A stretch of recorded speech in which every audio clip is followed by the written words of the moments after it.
Welcome to the Money Pig Podcast, presented by Goodwin Investment Advisory, where our mission is to lead you to financial pig, peace, independence, and generosity. I'm your host, Tim Goodwin.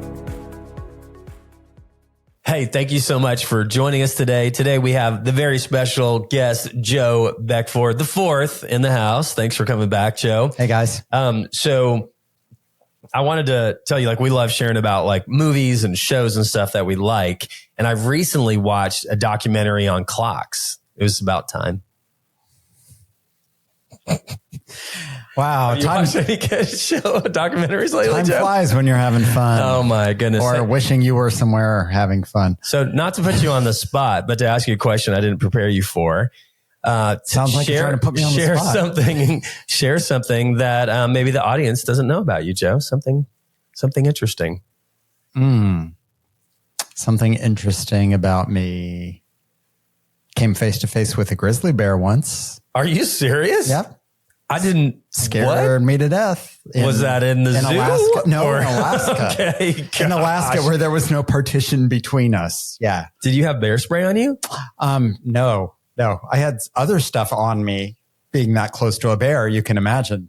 That was a joke. Man. Oh, gosh. Nobody gets jokes around here. Tough crowd. Anyway, no, I did not have bear spray on me. It was just very quiet and tried to be as demure and look away from the bear as much as possible. That's what Ranger Rick told us to do in case you saw a bear, which I thought, I'm not going to see a bear. Oh, my gosh. 20 minutes later. Yeah. Grizzlies are no Big joke, bold man. grizzly bear, yeah. He walked off finally and got my composure back. Lived to tell the tale. And lived to tell the tale. Yeah, I saw your life flash before your eyes. I'm glad you're still with us, Joe. I'm glad. You versus the grizzly, and essentially you won, or I just have to die. win. You just didn't die. We're grateful for that. We're grateful for that. Yeah. So this is part 2 of 2. We're going over. We're not going to do 3. No, I think we can knock it out hopefully today, because we're going over the 10 mistakes wealthy individuals make in their 50s before retiring. So in part 1, we went over 6 of them. So if you're listening to this or watching this, we're going to go over the other 4. So there is a part 1 to find. So let's go ahead and jump right in to actually, before we jump right in, why does it matter to us to share this information with people? What difference does it make? I think it makes all the difference in the world.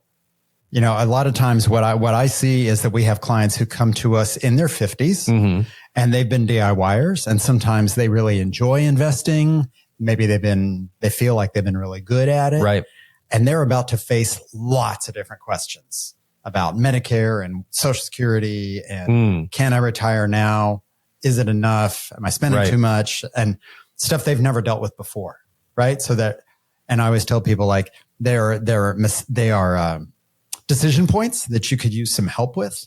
And a misstep could cost you a ton, and making the right thing could make you a ton. Right. So there's kind of this inflection point in their 50s. And that's why we just want to get people hey, if you've been really successful monetarily and financially up to now on your own, that's awesome. Yeah. Great. You're smart. Yeah. Might be time to enlist some other opinions. So, some help. And in your 50s, typically it's your, highest paying income year so far. Yeah. If you had kids, you might be empty nesting. If you had a mortgage, you might be mortgage free, right? So you have the biggest, shovel to hole ratio, the biggest margin that you may have ever had in your life. So, and like you were saying, when clients hire us, they either are hiring us because they're frustrated with their current financial advisor, or those assets that they have been managing on their own, like you said, DIYers have gotten large. It's becoming increasingly stressful, and they make some mistake with it. It has a lot more zeros attached to it. So they want that confidence that they're making the right decision and planning for things like you mentioned along the way. So 100%. Very, very important. In your 50s is typically when a lot of folks are hiring us, because they're having that question, like you said, can I retire? If so, how soon? And us trying to give them confidence in that decision that their money will outlast them is a big deal. So take it away, Joe. What's the first mistake that you want to address? It's really foregoing a retirement and financial plan. Look at that. Right on schedule there. It's almost like you planned it. Oh my gosh. So unpack that for us. Well, like I was saying, a lot of people have been really good at accumulating money. So a lot of people have been prodigious accumulators of wealth up to now, right? But now, okay, so what's the plan? Right. And I had a mentor one time saying, failure to plan is planning to fail. Absolutely. Right. So if you're not thinking about strategically, well, when do I take Social Security? When should I turn on that pension? Should I take the lump sum or should I not? Do I roll over this 401k? Do I not? Do I Roth convert? Do I not? There are lots of decision inflection points that you could use some help with. And if you just kind of drift into retirement and you do your 401k and you say, okay, I'm going to retire and I guess I'm 65. I guess I'll take Social Security. And I guess without intentionality can cost you a fortune. Absolutely. And ultimately that's what we're doing. Like we don't really make financial plans. We help people make better financial planning decisions. And the goal is that we're helping folks think through a bunch of different scenarios, and that requires that ongoing planning to think through those options, have the confidence we're doing it right, which generally that can help when you're talking to a professional you trust. Sure. All right. Exactly. So what's our next one? Number 8 is emotional investing. Okay. What does emotional investing mean, Joe? Letting your emotions get the better of you, right? We're always bombarded. Everybody is bombarded with what's going on in the markets today. Market fell out of bed today. Yeah, everything's down. That makes people antsy, right? Particularly if you don't have a professional. If you're doing it all yourself, I have a lot of people come in going, should I be doing something? Should I be thinking about doing something? Should I be selling? Should I be getting more conservative? Right. Should I? Because there's just questioning of, what should I be doing? And it's their money. You already said, like, you've amassed this bunch of money and you get to a point in your life where a misstep has a bunch of zeros attached to it.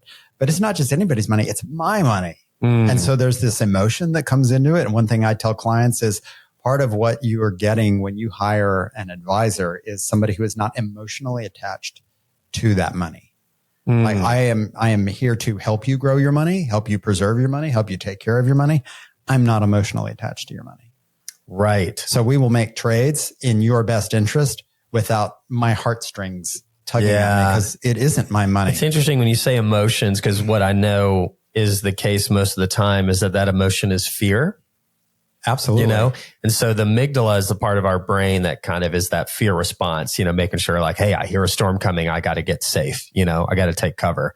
So, unfortunately, I think sometimes our amygdalas are overreactive and in hyperdrive when, like you said, the real-time news is coming at us. Really only bad news sells. Not a lot of good news are giving you on the news. For sure. Right. And so if you're making that trade out of fear, that is a really surefire way to lose money generally with the stock market. And so we really want clients making wise financial decisions out of a sound mind, out of logic. When a client actually explains to you as their trusted financial advisor, maybe an emotional trade, they say it out loud. They're like, oh yeah, that doesn't really make sense. It's like Chicken Little, like the sky's always falling. It just changes names around here. Sure. King Solomon says there's nothing new under the sun. We always, this time's different. This time's different. A lot of times it doesn't end up being different. Yeah. And I mean, to that point, that's another reason, honestly, that's the reason I'm a client here. And I have my own personal retirement portfolios managed here. I'm not the one listening to the news and going into my portfolio and making trades. I trust that to the process.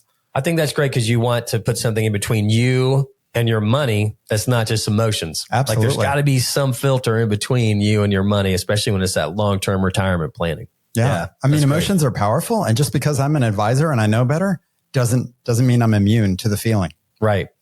Right. Yeah. Same. And that's why I have a process. I'm holding myself accountable to a trusted process to make it happen. So earlier this week, we were in a meeting and I said the term irrational exuberance. And you kind of laughed because this is an old, that's the old Alan Greenspan thing. Yeah. Quote, old Fed chair. So for a while. So what does that mean? Irrational exuberance? Does that relate to the emotional investing you're talking about?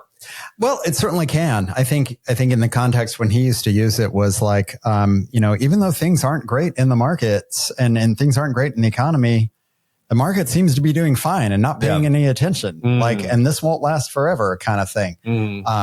I think that's kind of the opposite of what we see with clients a lot. It's what you said. It's not the irrational exuberance. It's the irrational fear. Okay. And I mean, to your point, bad news sells. And right. There's a lot of fear mongering out there and that gets people to action.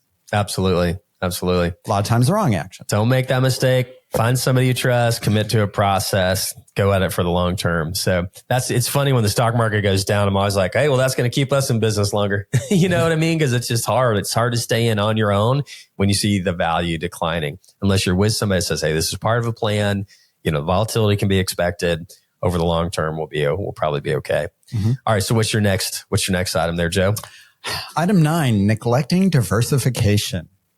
And we say this around here all the time, right? Concentration might get you rich, but diversification keeps you rich. That's right. Yep. Mm-hmm. So how many times do we hear people have said, oh, I bought this stock back when it IPO'd and it's up 400%. Right. I have all this money and I got all these capital gains. And then they might come in here and we're saying, that's fantastic. We need to diversify out of that and get you into something that's broader. A lot of times they don't realize that the past couple of years it hasn't even kept up with the market. It was just part of some early boom or some boom a while ago.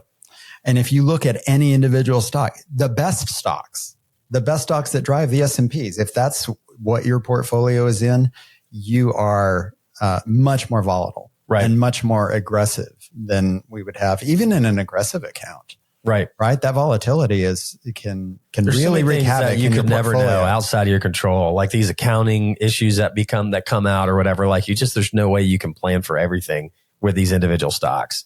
Mm-hmm. Yeah. So diversifying is not just,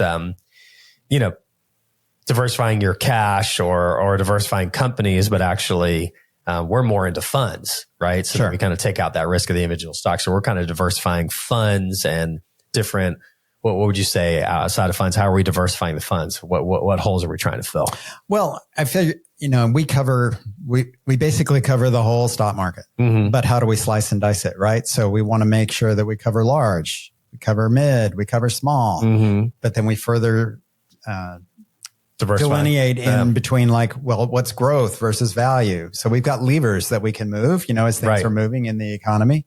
So you're not always going to be in all large cap growth. You're not going to be in all small cap value either. You're going to have a spectrum, but it's not just going to be an index either. It's going to be a really intentional weighted approach that we change as market conditions change. Yeah, absolutely. Absolutely. That's great. All right. Anything else on the diversification? I think we also just encourage people to not have all your eggs in one basket either. Like I've had clients come and say, wow, I'd love to hire you, but all my money's tied up in real estate and I don't want to change that. Well, okay. Maybe you have a diversified portfolio of real estate. You've got 3 rental houses and 1 building, but you have no stock and bond portfolio. You have no pension. You have nothing else. Yeah. Now all your eggs are in the real estate basket.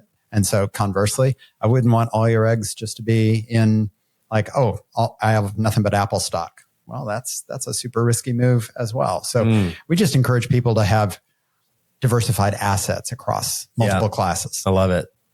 That's great. That's great. All right. So we to our final one here. Yeah. Okay. A drum roll. All right. Joy to the world. The last one of the 10. Everybody's been waiting for this moment. And then there's no more songs. It'll be awesome. The last one is failing to consider estate planning. Oh, okay. I can't tell you how many people don't want to have that conversation. People don't want to deal with their own mortality.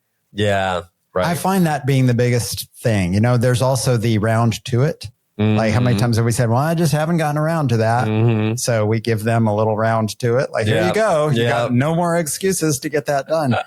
I had a meeting just a little bit ago with a client who I said, I don't have a copy of your will on file. And he said, yeah, I haven't done that. It's funny. There's nothing to copy. It doesn't exist. It's in my head. He's married, been married for years, has children. Oh, wow. Some are minors, some are older. And I think, wow, you have been dodging a bullet all this time, honestly, to not have your estate documents put together. And I think a lot of it is nobody wants to deal with their own mortality. Yeah. The weird thing that I get when I mention that to people is, I don't want to make that decision about do they pull the plug on me or not. I don't know how to make that decision. And then I tell them that isn't your will. That is a different decision. That's a living will, an advanced health directive. Yeah. Super important. You should have that. That's a love letter to who's left behind. Honestly, that's a good way I think it's super important to do. but don't let that make you not have a will. Yeah. Have your stuff buttoned up. I mean, how many wealthy, super famous people have died recently without a will? That's right? crazy. Prince? No will. Yeah. That's crazy. So that's really interesting that you brought up the mortality aspect, that talking about death or talking about pain. I think there's also other reasons why folks don't do estate planning. One is like they think there is a big cost associated with it, or that the documents are going to be very legal and very confusing, and so it's like it's confusing, it's costly, it's decisions I don't want to make. And so when it comes to estate planning, what do you recommend? What would you recommend for folks listening, watching? Well, it depends on the state you're in. Okay. Right? Because when you pass away, if you don't have a trust, you're going to go through probate. And probate is easier in some states and harder in other states. In Georgia, it's not terribly hard, but probate's a public process. So you're going to go to probate court. Maybe you don't want to go to probate court. If that's the case, then maybe you need a trust. So we do counsel clients like, maybe you should consider a trust for this reason. Right. Your particular estate might not be so complex, so you should do a will. But everybody should have a will, an advanced health directive, and a durable power of attorney. Yeah, absolutely. Yeah, at least those things. To go back to the trust, there are situations where it makes a lot of sense. If you have out-of-state real estate, if you got a blended family, special needs kid, those are definitely reasons to consider the trust. Or like you said, you live in a state that doesn't have a super friendly probate process. I think one of the other things is, we're all about like cost savings and keeping fees down around here. For a long time that we would recommend that people went online to do these basic estate planning documents. And because they can be very inexpensive, Yeah. And what's the problem with that? The problem is they never finish. Right. They never finish it. They don't do it. They might even get started, but they don't finish. It's like, hey, I worked really hard today and maybe I ran the kids around or whatever. I did a home project and I sat down and, do I want to, crack open the computer and, maybe I'm married, I got a significant other, sit down with him or her to figure out all these questions. Like, you're like, no, I'd rather just watch a show or, just catch up. And so it just isn't what your brain wants you to do, is with your margin to go finish your estate planning documents. And a lot of times you get stuck on the question, like to pull the plug. Right. What about a successor trustee? Where am I going to give my money away? So I really think it's valuable to try to find either like a lawyer that, so a lot of times your employer might offer that benefit. Right. Sure. There could be a benefit with your employer to cover some basic estate planning documents. If not, I would get online and make the decision like a lot of us do and try to find a local, well-rated estate attorney. Just be careful that they've got a good reputation. Sometimes they might be more likely to upsell different things that may not be necessary. But like Joe's saying, I totally agree. Everybody's got to have that basic estate planning document. The trusts aren't always necessary. So you got to make sure, because that brings cost and complexity. You just got to make sure that the juice is worth the squeeze. Like, I'm getting a trust and it's worth it because of X, Y, Z. And what a lot of times people do, even when they get a trust, it's like they built a fence. They built a fence and then never put the animals in it. They got this great fence. They didn't put any of the cows. They didn't put the dogs in there. They didn't put the chickens in there. And those animals are your assets.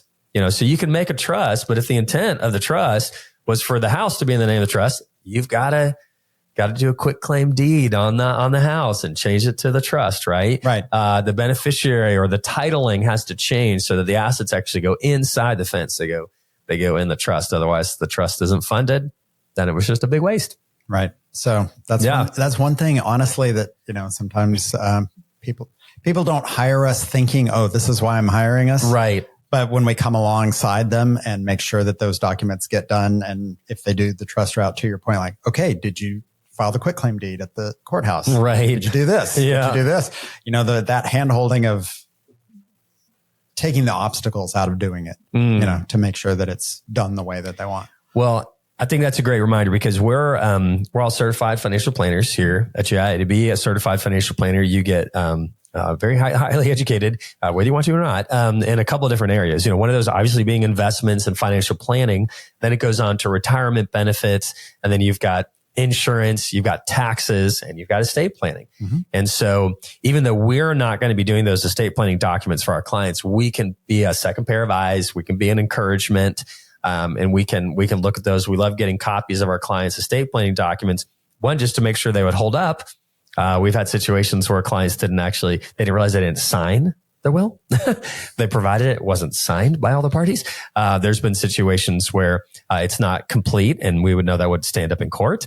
But it's nice for us to have it on file too, so just that we're aware that they have a plan, and that we know if people are calling and they're, hey, well, I'm so-and-so's executor, I'm so-and-so's trustee, that we have those well documented. And it makes us feel good that our clients' plans are buttoned up. We were talking about this earlier in our investment committee meeting, that in the past we had 2 clients pass away in the same year. In one situation, the client did not have, it was actually a new client. We were taking this on after a family tragedy, but that family had not designated beneficiaries, did not have a will, basic estate planning documents. And that took almost a whole year to get that money to the beneficiaries.